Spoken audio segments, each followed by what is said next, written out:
Mirë, e kemi një namaz tjetër që është namazi duhas.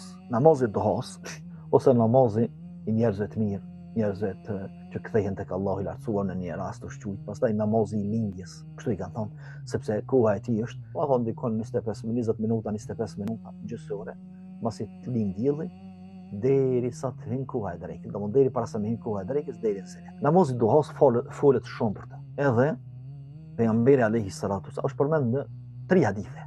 Namazi i duhas është përmend 3 hadithe. Hadithi i parë është Abu Dharri radhiyallahu anhu. Thotë çdo ditë që e qel dita shëndosh besimtarin, duhet me dhënë sadak ose meriton me dhënë sadak për çdo nyje trupit. Subhanallahu, që nuk janë bllokuar nyjet e trupit, edhe trupi lëviz, dora lëviz, kom lëviz, gjithçka lëviz. Pastaj thot çdo elhamdulillah, çdo fjalë elhamdulillah është sadak. Çdo fjalë la ilaha illallah është sadak.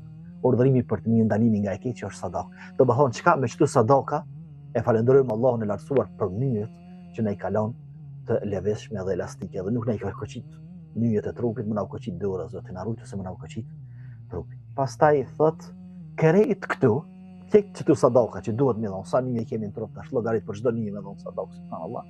Alhamdulillah na kanë obliguar Allahu mirë, por gjitha këto thot i mbulojnë 2 rekate namazit duhas. Hadithi është i vërtetë.